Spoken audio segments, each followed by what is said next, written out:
All right, hot take. Pokimane deserved her ban. This one kind of caught me a little bit off guard, but apparently Pokimane has been banned from Twitch. But as of recording this video, she's already been unbanned, so it was only a 48-hour ban. When I heard the reason of her getting banned, I was a little bit baffled because I thought, hey, haven't all content creators learned this by now? Because let's be real, she deserved it. Like, the reason she got banned isn't new to any content creators by now, I would hope. But before we get into that, Pokimane is an insanely successful streamer on Twitch. She's one of the top streamers and has been for a long time. And I mean, she's been pretty much drama-free for her entire career. You have a couple hiccups where her going after other people's sponsors, and then you had the whole situation where some dude exposed her for being an awful person when in reality, the dude was low-key simping for her. It was a massive nothing burger. If you boiled it down, some dude in the streamer house caught feelings for her, she kind of let him on, and then nothing ever happened of it. Oh well, that's life. But the reason Pokimane was recently banned is because she was watching Avatar: The Last Airbender on her live stream. Bro, of course you can't watch content that's behind a paywall on your live stream. I feel like this should be common sense by now. Like, us YouTubers were pretty much blasted for this 4 to 5 years ago and are still getting blasted to this day. So it's been general knowledge amongst the YouTube people that, hey, if you're using other people's content, it better be transformative and it better not be content that's behind a paywall. But I guess somehow the Twitch people haven't caught wind of this. And of course, Hassan came out to like kind of defend this because he's also guilty of doing pretty much the same stuff. But his defense tweet was, everything is fair use if the copyright holder doesn't care about pursuing a DMCA claim. Be smart. Don't watch entire movies, Viacom, Disney,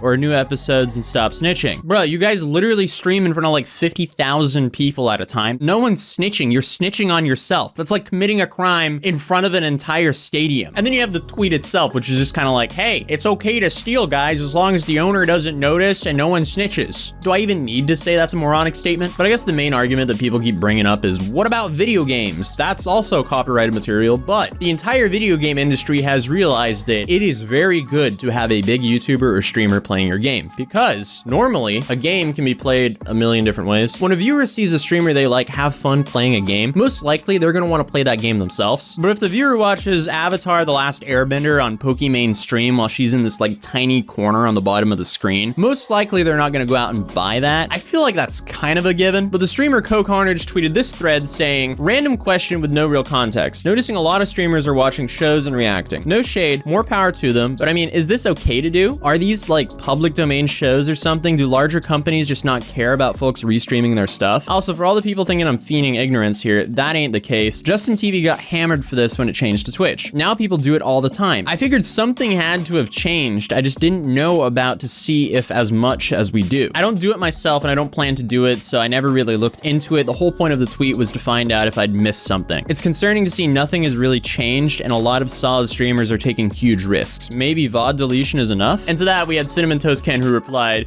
we haven't gotten in trouble yet, so let's milk it until we get DMCA claims and freak out. A classic. Yep. Been there, done that. We've all made a couple Dr. Phil videos back in the day that all got berated with claims. Lost a light 6 figures there, but hey, we live to see another day and we just keep on moving forward from that. But no wonder that dude's so rich. Here's an image of Dr. Phil pulling up in a Rolls Royce ready to take your favorite YouTuber's ad revenue for the month. But the head of Twitch Community Productions replied to this tweet saying, it's absolutely not okay, just like it's never been okay to stream music. This is just as DMCA-able as anything else. Hard to say why streamers have not been targeted, but just like music, it's probably just a matter of time. This is not an official Twitch take, just my own opinion. Then On-Screen replied to that by saying, there are big streamers streaming the whole Lord of the Rings trilogy right now and just chatting. Isn't this against terms of service? We can do it as long as we understand the risks that we can get a DMCA, our risks to take, but Twitch won't ban us for it. What is going on? I thought we couldn't play like a mainstream song on Twitch, and now they're just streaming the whole trilogy of Lord of the Rings. I feel like I'm so far behind when it comes to Twitch stuff. Obviously, it's not my forte. Because of all of this, like, the landscape on Twitch could change a lot. Also, just first of all, like, you're a moron if you're watching the full Lord of the Rings trilogy while streaming on Twitch. And you're probably going to either get banned or sued if you're not careful, depending on your size on Twitch. But as I was saying, where the whole landscape could change, Twitch's hand might actually be forced here. Like, they might actually have to start enforcing DMCA, which I guess they did with Pokimane here, because she didn't only get a DMCA claim, she actually got banned for 48 hours. And the problem with this is the people who are doing the whole, like, watching the whole movie, they're ruining it for the other people who would actually use the content for fair use. For example, let's say you're an editor who live streams. You want to talk about a specific effect they used in a Lord of the Rings movie. Well, what you could do is show that 30-second clip of the effect and then talk about the effect. That would be fair use. But if you sit and watch the entire movie, you are going to jail!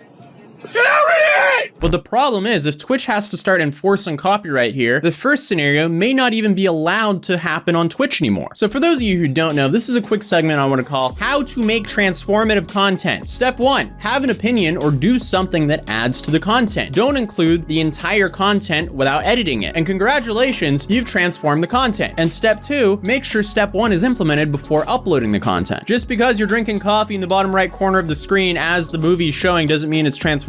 But it looks like even Hassan has received a DMCA takedown for him watching MasterChef on his live stream. No ban though, but I'm sure this will not be the last DMCA takedown we see on Twitch. It's safe to say it'll be very interesting to see what happens in the future with all this, because I'm sure they're going to tighten the ropes a lot if people are watching full-on movies on Twitch. Anyway, I'm sure you'd like this video, and if you don't, I'll see you guys in the next video. Peace.